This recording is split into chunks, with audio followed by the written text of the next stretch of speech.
తండ్రి అయిన దేవునికి మహిమ కలుగునుగాక. ప్రభువైన యేసుక్రీస్తు నామములో చేరువచ్చిన మీ అందరికీ నా హృదయపూర్వక వందనాలు తెలియచేస్తున్నాను. నేటి పాఠ్యాంశముగా మత్తయి సువార్త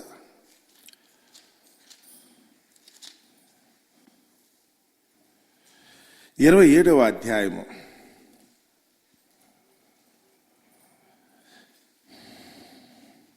20-21 వచనాలైతే నేను చదువుతున్నాను, చూడండి. మత్తయి సువార్త 27వ అధ్యాయము 20వ వచనం. ప్రధాన యాజకులను పెద్దలను బరబ్బను విడిపించుమని అడుగుటకును యేసును సంహరించుటకును జనసమూహములను ప్రేరేపించిరి. అధిపతి, ఈ ఇద్దరిలో నేనెవరిని విడుదల చేయవనని మీరు కోరుచున్నారని వారిని అడగగా వారు బరబ్బనే అనిరి. అందుకు పిలాతు, అలాగైతే క్రీస్తనబడిన యేసును ఏమి చేతునని వారిని అడుగగా సిలువ వేయుమని అందరూ చెప్పిరి. అధిపతి, ఎందుకు? ఇతడు ఏ దుష్కార్యము చేసినని అడుగగా వారు సిలువ వేయుమని మరి ఎక్కువగా కేకలు వేసిరి. దేవుడు తన పరిశుద్ధ వాక్యమును మన వినికిడిలో దీవించి ఆశీర్వదించునుగాక. ఆమేన్. మరి చదవబడిన ఈ సన్నివేశం, ప్రభువైన యేసుక్రీస్తు వారు ఆనాటి రోమా గవర్నర్, యూదయకు గవర్నర్గా ఉన్న పిలాతు ముందు నిలబడినప్పుడు, అంటే ఆ రోజుల్లో గవర్నర్ గారే తీర్పరి, న్యాయమూర్తి కూడా ఆయనే. సో ఆ న్యాయమూర్తి ముందు నిలబడినప్పుడు అక్కడ జరిగిన సన్నివేశాన్ని ఎలా ఉందన్న సంగతి ఇక్కడైతే కనుక రాయబడింది. వాస్తవంగా పిలాతు అయితే కనుక ఆలోచించాడట, యేసు ప్రభుని అయితే కనుక విచారించాడు. ఎవరెవరు వచ్చి సాక్ష్యాలు చెప్పారు, ఇదంతా కూడా ఉట్టి అబద్ధం, యేసు ప్రభు ఏ తప్పు చేయలేదన్న సంగతి పిలాతు గారికి అర్థమైంది. కాబట్టి ఏదో ఒక విధంగా పిలాతు యేసు ప్రభుని విడిపించడం కోసం ప్రయత్నిస్తున్నాడు. ఎంత అంటే ఆ రోజులో ఒక సాంప్రదాయం ఉండేది. పండుగ రోజున, ఇది ఆ రోజు పస్కా పండుగ అంటే వాళ్ళకి స్వాతంత్ర దినోత్సవం. ఇజ్రాయిల్ పక్షంగా ఆలోచిస్తే ఐగుప్తు దేశంలో బానిసత్వంలో ఉన్నప్పుడు వారు విడిపించబడిన రోజు పస్కా రోజు. కాబట్టి వాళ్ళకి స్వతంత్ర దినోత్సవం కింద లెక్క. ఆ రోజున ఆనాటి వారు స్వాతంత్ర దినోత్సవం వాళ్ళు లెక్కిస్తే ఆ రోజున ఎవరైనా ఒక జైల్లో కనుక ఖైదీలు, సత్ప్రవర్తన కలిగిన ఖైదీలు, ప్రజలు ఎవరైతే కనుక మక్కువ పడ్డారో వారు రికమెండ్ చేస్తే కనుక ఆ ఖైదీల్ని విడిచిపెట్టడం అనేది రివాజు. మన దేశంలో కూడా మరి రిపబ్లిక్ డేకో లేకపోతే కనుక స్వతంత్ర దినోత్సవానికో, ఇది గాంధీ మహాత్ముని రోజు పుట్టినరోజు ఉంటుంది కదా, అక్టోబర్ 2వ తారీఖున, ఇలాగా కొంతమంది అయితే కనుక పర్వదినాలు మన దేశం వరకు వస్తే కనుక ఆ 3 రోజులు అయితే కనుక నేషనల్ హాలిడేస్ కింద డిక్లేర్ చేస్తారు. మొత్తం జాతి యావత్తు కూడా, భారత జాతి యావత్తు కూడా 3 రోజులు మాత్రం పండుగ కింద నెరవేర్చాలి. ఆ 3 రోజులు అయితే ఎవరైతే కనుక ఒకళ్ళు ఎలాంటి ఖైదీలు ఉన్నారో, నేరస్తులు ఉన్నారో, క్షమాభిక్ష ఎవరైతే కోరుకున్నారో వారిని విడిచిపెట్టడం అనేది రివాజు. సో ఆ రోజు పిలాతు యేసు ప్రభును విడిపించడం కోసం తప్పేమీ చేయలేదు, కానీ వీళ్ళు బలవంతంగా అతన్ని శిక్షించమని కోరుతున్నారు. కాబట్టి విడిపించడం కోసం ఈ పద్ధతిని వాడుకోవచ్చు అనే ఉద్దేశంతో ఆయన అయితే కనుక ఆ పద్ధతిని అనుకున్నారట. చూడండి, అక్కడ 15వ వచనం, ఆ 27వ అధ్యాయము 15వ వచనం దగ్గరికి వస్తే, జనులు కోరుకున్న ఒక ఖైదీని పండుగలో విడుదల చేయుట అధిపతికి వాడుగుతా. అధిపతికి అయితే కనుక అలా సంతోషపరచడం, ప్రజలనైతే కనుక ఆ పండుగ రోజున వాళ్ళు కోరుకున్నవాడు. ఒకవేళ ప్రభుత్వ పరంగా వాళ్ళు ఏదైనా నేరం మోపబడి ఏదైనా ఒక విప్లవకారుల కిందనో లేదా దొంగల కిందనో లేదా మరొక విధంగా ఉన్నప్పుడు వీళ్ళు మంచోళ్ళండి, అనుకోకుండా తప్పు జరిగింది, చట్ట ప్రకారం వాళ్ళు నేరస్తులేమో, కానీ ప్రజలకైతే మాత్రం వాళ్ళు మేలు చేశారని ఎవరిని గురించి అయితే కనుక వాళ్ళందరూ రికమెండ్ చేస్తారో అలాంటి వారిని విడుదల చేయటం ఆ పండుగలో రివాజు, ఆ పండుగలో రివాజు. సో అందుకని యేసు ప్రభువుని అయితే కనుక ఆ పండుగ పేరు చెప్పి వదిలిపెట్టేద్దామని పిలాతు నిర్ణయానికి వచ్చినట్టు. వీళ్ళు ఎలాగూ పట్టుపట్టి వదలట్లేదు, చట్ట ప్రకారం శిక్షించమని వీళ్ళు కోరుతున్నారు. ఇక్కడ చట్ట ప్రకారం ఏ తప్పు యేసు ప్రభు చేయలేదు. కాబట్టి యేసు ప్రభుని విడిపించేద్దామనే ఉద్దేశంతో మీకు ఎలాగే పండుగ కదా ఈరోజు, పస్కా పండుగ రోజు పైగా. కాబట్టి ఈరోజు ఎవరినో తీసుకొచ్చి చంపడం మర్యాద కాదు కదా, అసలు ఉన్న వాళ్ళని రిలీజ్ చేయటం అనేది ఈరోజు రివాజు పండుగ రోజున. అలాంటిది ఈ పర్వదినాన్న అనవసరంగా ఇతను చంపడం ఎందుకు, ఇతను విడుదల చేస్తాను అన్నారు. ఇతను విడుదల చేస్తానని ఎప్పుడైతే అన్నారో జరిగింది చూడండి, అక్కడ 20వ వచనం, ప్రధాన యాజకులను పెద్దలను బరబ్బను విడిపించమని అడుగుటకును యేసును సంహరించుటకును జనసమూహములను ప్రేరేపించారు. పండగ రోజున జనసమూహాలు ఏది కోరుకుంటే జరగాలి. మరి ప్రజలకైతే ఇక్కడ చెప్పాడు యేసు ప్రభు, అందరి చేత అయితే కనుక మంచోడు అనిపించుకున్నాడు కదా, ఎంతో మందికి భోజనం పెట్టాడు, స్వస్థతలు చేశాడు, దేవుని మాటలు చెప్పాడు, రాబోతున్న ఉగ్రత నుంచి తప్పించడం కోసం ప్రజలందరూ కూడా దేవుని వైపు తిప్పి సంసిద్ధులను చేస్తున్నాడు కదా, ఇన్ని మంచి పనులు చేసిన ఈ వ్యక్తిని వదిలిపెట్టేద్దాం అన్నాడు. కానీ వెంటనే ప్రజల్ని కొనుక్కున్నారు కదా. ఈరోజు జనాలను ఎలాగైతే కనుక కొనుక్కుని మనుషులు రాజకీయ నాయకులు ఎలాగైతే తీసుకెళ్తారో సేమ్ డిటో ఇప్పుడు 2000 సంవత్సరాల క్రితం కూడా ఏమీ మార్పు లేదండి. ఆ రోజు ఏం జరిగిందో ఈ రోజు కూడా ఒక భారతదేశానికి ఇది కొత్త ఏమో కానీ అటున్న యూరోప్ కంట్రీస్కి అయితే మాత్రం లేకపోతే కనుక ఆ రోజు యెరూషలేం పట్టణానికి అయితే మాత్రం ఇవన్నీ కూడా అలవాటే. ఈ రోజున్న ఈ రాజకీయాలు వాళ్ళు ఎప్పటి నుంచో నేర్చుకున్నారు. అది 2500 సంవత్సరాల నుంచి ఆ దేశాలు అయితే కనుక పార్లమెంట్లు అసెంబ్లీలు అప్పటి నుంచే వాళ్ళకు ఉన్నాయి. సో మనుషులు ఎలా ఏ విధంగా తమ వైపు తిప్పుకోవాలో, అధికారులు ఏ విధంగా అయితే కనుక ప్రలోభ పెట్టో బలవంత పెట్టో ఎలా తమ పక్షంగా చేసుకోవాలో వాళ్ళకి బాగా తెలుసు. అందుచేత తెల్లవారుజామునే చీకట్లోనే వాళ్ళు జనాలను తోలుకొచ్చేశారు.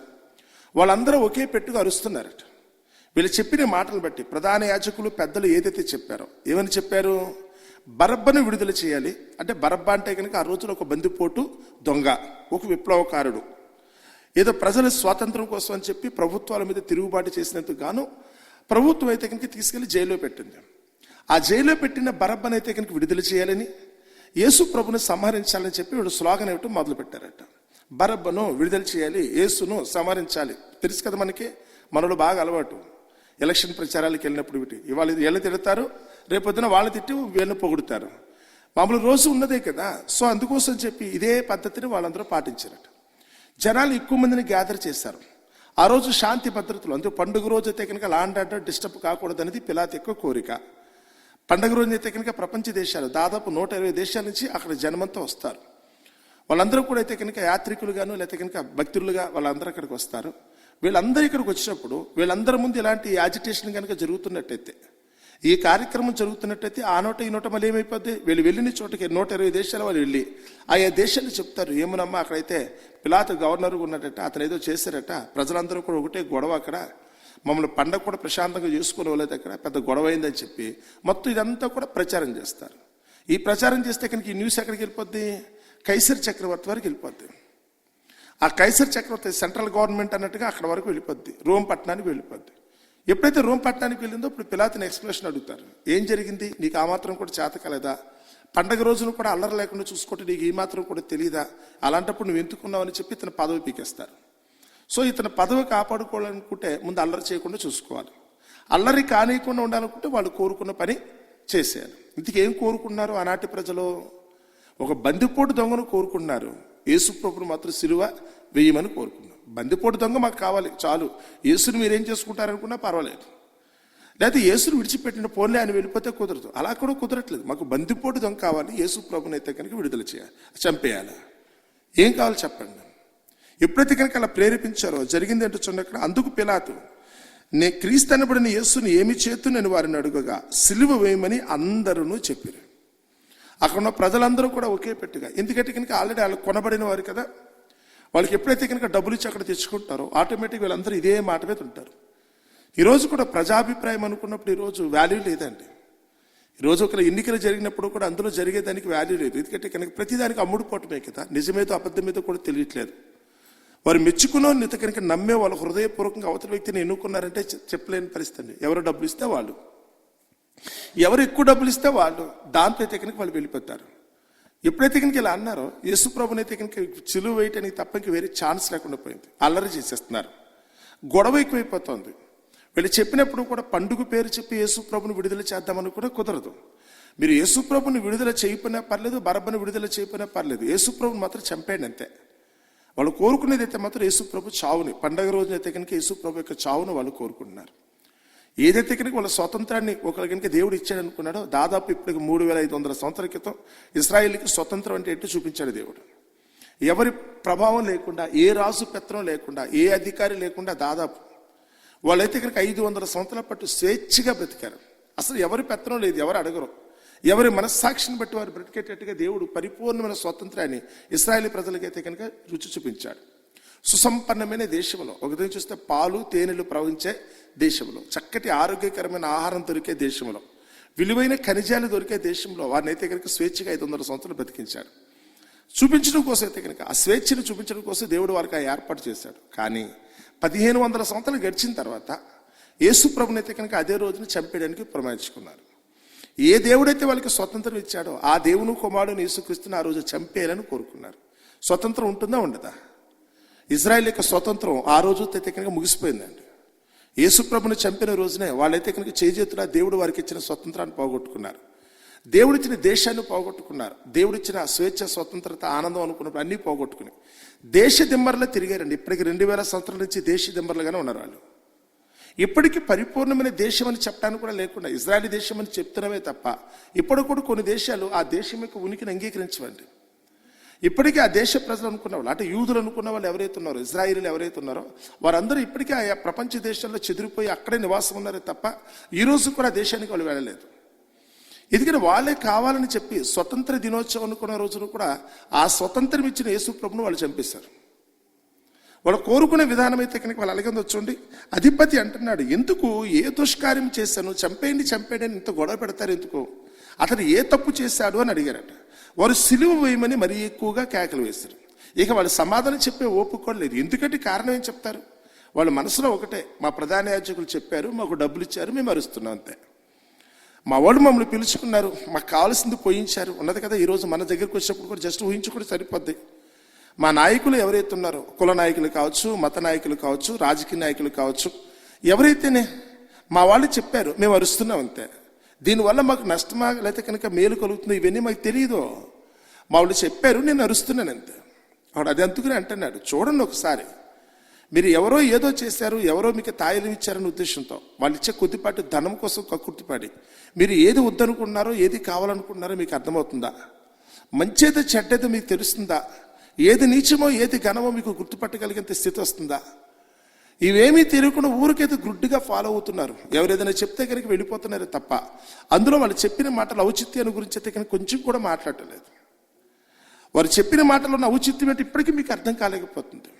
కాబట్టి ఏం చేయాలి ఆలోచించండి కదా. ఇదిగో ఇలా చేసే 2000 సంవత్సరాల క్రితం వెనక ముందు చూడకుండా ఎవరికి పడితే వాళ్ళకి జేజేలు కొట్టినందుకు గాను, ఎవరు చెప్పిన మాటను వాళ్ళైతే కనుక పాటించినందుకు గాను చివరికి యేసు ప్రభు చనిపోయాడు. మీకు కూడా ఈరోజు మళ్ళీ యేసు ప్రభుని చంపేద్దామనినా ఈరోజు అలాగే కేకలేస్తున్నారా, అలాగే అరుపుస్తున్నారా? మీ హృదయపూర్వకంగా మీరు మాట్లాడే మాట ఏదైతే ఉందో అది హృదయపూర్వకంగానే ఉందా? మీరు అనుభవించి చెప్తున్నారా లేదా? ఉన్న సాక్ష్యాన్ని అయితే కనుక మీరైతే కనుక నెరవేర్చుకునే ప్రయత్నించండి. మనసులో దురభిమానం ఉంచుకోకండి, మనసులో స్వలాభం పెట్టుకోకండి.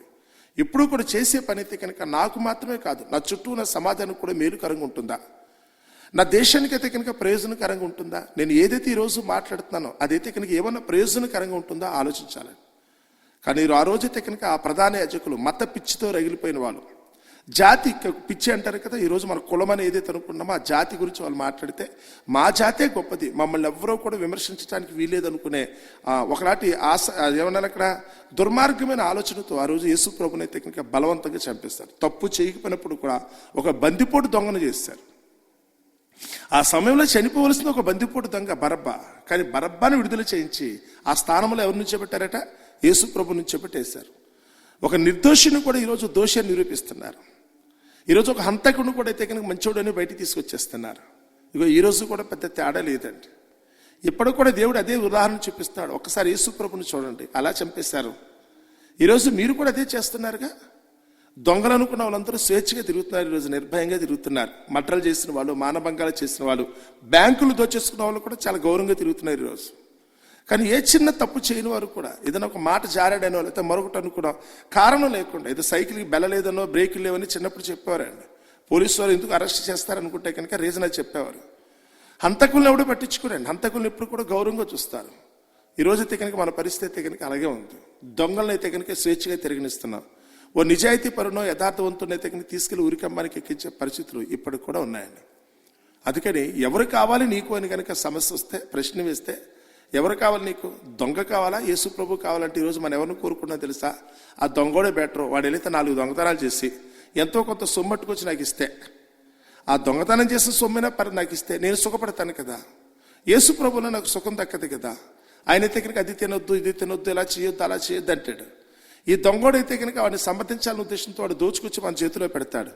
తద్వారా మనమైతే కనుక సుఖాన్ని సంతోషాన్ని అనిపించాలనే ఉద్దేశంతో ఆనాటి వారైతే కనుక ఆ దొంగ అనుకున్న బరబ్బనే కోరుకున్నారు. చేయకుండా తప్పు చేశారు. ఈ రోజు వరకు ఉన్న ఇంటిని పోగొట్టుకున్న వాళ్ళు, ఉన్న దేశాన్ని వదిలిపెట్టుకుని అయితే కనుక దేశాలు వెంపటి తిరగాల్సిన పరిస్థితి వచ్చింది. పిల్ల తరముల వరకు కూడా వాళ్ళకి శాపం వెంటాడిందండి. ఈ రోజు కూడా వెంటాడుతుంది. ప్రతిరోజు నెత్తురు కారటమే. ఇజ్రాయలీ దేశం అనుకుంటే కనుక ఏదో ఒక చోట ప్రతిరోజు ఏదో ఒక కాల్పులు, ఎవడో ఒకడు చేస్తాడు. వీడన్నా చేస్తాడు, వీడి శత్రువులన్నా చంపుతూనే ఉంటాడు. ఏ రోజు చూసినప్పుడు కూడా ఇదే గొడవ అక్కడ. ఎందుకంటే కనుక ఆ రక్తం చిందించిన నేల, యేసు ప్రభు రక్తం కార్చిన ఆ నేల ఇప్పటికి కూడా అయితే కనుక పిల్ల తరములో కూడా వారికైతే మాత్రం ఆ రక్తం అయితే కనుక వాళ్ళ మీద నేరస్థాపన చేస్తుంది కదా అంటాడు. ఆ కింద వచ్చిన చదివితే చూడండి, అక్కడ 24 వచనం. పిలాతు అల్లరి ఎక్కువచున్నదే గాని తన వలన ప్రయోజనం ఏమీ లేదని గ్రహించి నీళ్లు తీసుకొని జనసమూహం ఎదుట చేతులు కడుగుకొని, ఈ నీతిమంతుని రక్తమును గూర్చి నేను నిరపరాధిని. యేసు ప్రభు పిలాతు దృష్టిలో ఎలా కనపడ్డాడు? నీతిమంతుడుగా కనపడ్డాడు. అతని భార్య దృష్టిలో ఎలా కనపడ్డాడు? నీతిమంతుడుగానే కనపడ్డాడు. కానీ జనాల దృష్టిలో మాత్రం, ఆ ప్రజల దృష్టిలో మాత్రం యేసు ప్రభు ఒక బందిపోటు దొంగలా కనపడ్డాడు. ఈరోజు కూడా అంతేనండి. చదువుకున్న వారికి, చదువు లేని వారికి ఈరోజున్న వ్యత్యాసం అలా కనపడుతుంది. అన్నీ తెలిసిన వారు ఎవరు కూడా పొరపాటున యేసుని గురించి ఒక్క మాట జారటానికి కూడా టెక్నిక్గా భయపడతారండి. సకల శాస్త్రాలను అభ్యసించిన వాళ్ళు, వారు ఏ మతస్థులనే కావచ్చు, గొప్పోళ్ళు అనుకున్న వాళ్ళు పొరపాటున యేసు ప్రభుని గురించి ఒక్క మాట మాట్లాడరు, తప్పు మాట మాట్లాడరు.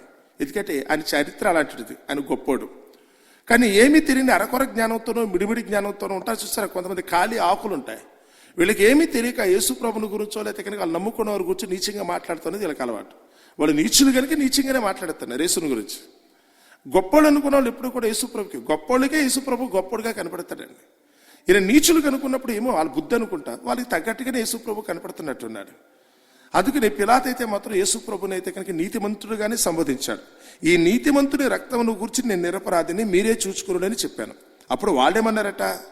యేసును చంపేయండి చంపేయండి చంపేయండి ఎవరైతే కేకలేస్తున్నారో, సంహరించమని కేకలేస్తున్నారో వారంటారు.